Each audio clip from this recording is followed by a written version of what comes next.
Jakub Kaminski doli të rikuperohet në kohë për këtë fitoi ftesën e Polonisë kundër Shqipërisë. 23 vjeçari që është pjesë e Kölnit është preferuar titullar të ndeshjet të fundit të Polonisë, ndërsa edhe i shënoi Hollandës në barazimin 1-1.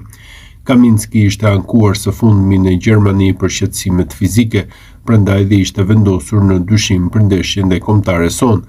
Lajmin për rikuperimin e Kaminskit e dha fillimisht trajneri i Kölnit. Ansori krau të majt do të jetë kështu i gatshëm për sfidën e nesërme që luhet kundër Borussia Mönchengladbach. Bëhet fjalë për një sulmues të aktivizuar si titullar në 26 ndeshje me Kölnin, gjatë kësaj kohe regjistron 6 gola dhe 2 asist.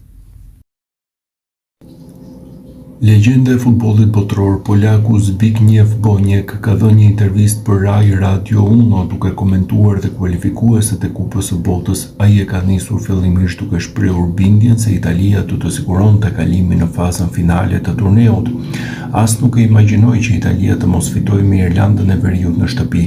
Problemi është ndeshja teke jashtë fushës kundër Walesit apo Bosnjës, mund të jetë rrezikshme. I uroj Gattusos dhe të gjithë ekipit që të arrijë të shkojë në botror, pasi kam nipa që luajnë futboll, janë tifoz me Italinë dhe duan ta shohin në botror, tha fillimisht Boniek. Më pas ai u ndal te Polonia, e cila është në mini grupin ku gjendet edhe Shqipëria, me të cilën do të ndeshet në takimin e gjysmëfinales në Varshavë. Të mos shkosh në botror është një dëm, sidomos për fëmijët të cilët duan të ëndërrojnë. Sa i përket Polonisë, kemi 2 ndeshje të ekuilibruara dhe të vështira. Në fillim me Shqipërinë në shtëpi dhe më pas eventualisht me njërin me Suedisë dhe Ukrainës në transfert. Në teori jemi favorit, si Italia, tha fillimisht ai, por Boniek nuk është një tifoz i botrorit me një numër kaq të madh skuadrash pjesëmarrëse. Sinqerisht nuk jam pro një botrori me 48 skuadra, janë shumë, nuk do rrit cilësinë e ndeshjeve. Tani është më e vështirë të kualifikohesh në botror se sa të kalosh grupin e botrorit, tha ikona e futbollit botror. Robert Lewandowski ka folur hapur për vështirësitë që ka pasur këtë sezon dhe të ardhmen të Barcelona, por sulmuesi polak u ndalte te ndeshjet e marsit ku Polonia e tij do të përballet me Shqipërinë në Varshavë për një vend në botror dhe vetë Lewandowski e pranon se do të jetë një ndeshje e vështirë. E fillova sezonin me vështirësi, pata 2 lëndime dhe ishte e vështirë të rifilloja, por tani na presin shumë ndeshje në janar, shkurt dhe mars deri në fund të sezonit. Jam i përgatitur mendërisht që në këtë pjesën e dytë të sezonit duhet të jem fizikisht i gatshëm të bëj gjithçka të mundur për të shmangur lëndimet dhe të jap më të mirën time. Na presin kundërshtar të fortë në play-off, nuk do të jetë lehtë, por luajmë kundër Shqipërisë në shtëpi me mbështetjen e tifozëve tanë dhe kjo do të ne jap një shtysë ekstra. Nuk kam shumë dashuri për ish-trajnerin ton, kur mora vesh që po më hiqnin shiritin e kapitenit tuaj se rash nga karrigja, por e lash pas dhe shkuam përpara. Të arrish në maj nuk është pjesa më e vështirë, që të qëndrosh aty është ajo që vërtet ka rëndësi. Për 15 ose 20 vjet duke luajtur futboll, kam pasur nevojë të testoj dhe të tejkaloj kufitë e mi fizik, mendor dhe psikologjik. Kam prishur shumë mure për të arritur këtu dhe për të provuar që është e mundur. Polonia ka mbërritur në play-offin e botrorit si skuadra e renditur e dyta në grupin G të kualifikuesve pas krahave të Hollandës, me të cilën e regjistroi 2 barazime. Ecuria e saj në këtë edicion u shënua nga jo pak probleme, ku më i madhi ishte zënka në fillimin e edicionit mes trajnerit Michal Probierz dhe Robert Lewandowskit, të cilit ju hoq shiriti i kapitenit. Sulmuesi deklaroi se po të riqej nga ekipi kombëtar për sa kohë ishte Probierz në drejtim duke shkaktuar kaos te Polonia. Kjo dhe humbja 2-1 ndaj Finlandës në qershor bën që në fund të ishte trajneri Probierz ai që të tërhiqej, duke dhënë dorëheqjen me Jan Urban që mori vendin e tij, ndërsa Lewandowski u kthye në ekip. Në ndeshjet e mbetura Polonia regjistroi 3 fitore dhe 2 barazime ndaj Holandës, por ato nuk mjaftuan për t'i marrë vendin e parë në grup tulipanëve, duke detyruar skuadrën polake të kalonte nëpërmjet play-offit, ku tashmë si kundërshtar të parë do të ketë kombëtaren tonë. Kombëtarja polake i ka mësuar kundërshtarët e saj në fazën eliminatore për një vend në Kupën e Botës 2026. Ndoshta kishte edhe rrugë më të mira, komentoi Cezar Kuleza, presidenti i Federatës Polake të Futbollit. Ai gjithashtu nuk e përjashtoi mundësinë që një finale e mundshme kundër Ukrainës të luhet në Poloni. Kombëtarja polake përfundoi e dyta në grupin G të kualifikuesave të Kupës së Botës 2026 dhe do të garojë në ndeshjet eliminatore të pranverës për të kualifikuar për turneun e vitit të ardhshëm.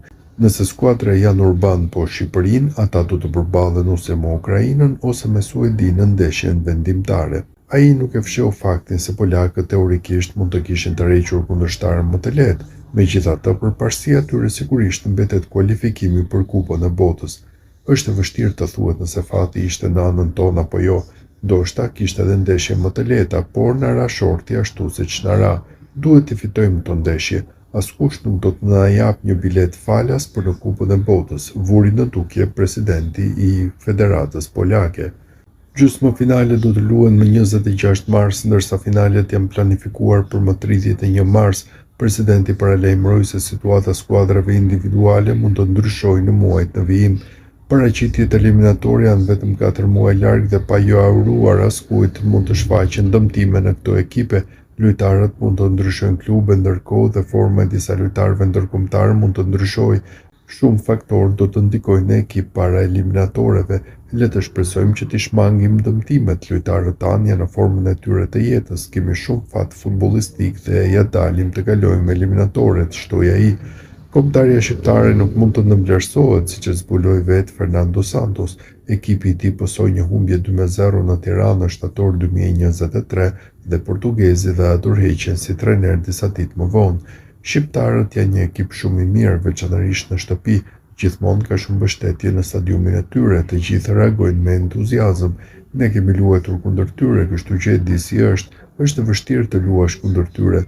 Këtë herë avantazhi ynë është se po luajmë në shtëpi, është gjithçka në mendjet dhe këmbët tona, tha Kulezha.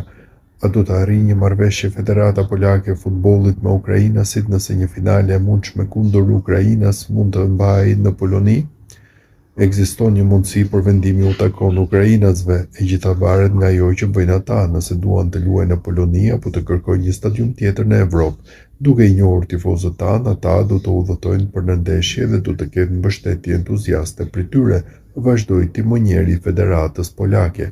Rekordi Jan Urban si trajner deri më tani është 4 fitore dhe 2 barazime. Polonia ja doli mban kundër Holandës, por në Malta ta luftuan për të siguruar 3 pikë. Kemi marrë 4 pikë në 2 ndeshjet e fundit, luajtëm në kushte të barabarta kundër Holandës, një kundërshtar i nivelit të lartë.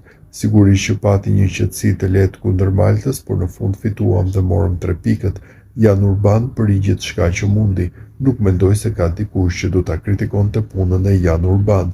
Jemi të gjithë të kënaqur me punën e tij. Kemi një staf trajnerësh gjithashtu të zgjedhur nga trajneri dhe të gjithë po punojnë mirë dhe kjo po sjellë rezultate, përfundoi Cezar Kulezha. Gjysmëfinali e ndeshjeve play-off të Kupës së Botës 2026 Poloni-Shqipëri do të luhet në 26 mars të vitit të ardhshëm në orën 20:45. Ish futbollisti polak Marek Kozminski komentoi shortin e hedhur ditën e sotme në Zvicër, ku deklaroi se dueli me Kuqezint nuk do të jetë një shëtitje për ta. Në këtë fazë ne jemi favorit, nuk ka dyshim për këtë, por nuk do të jetë një shëtitje.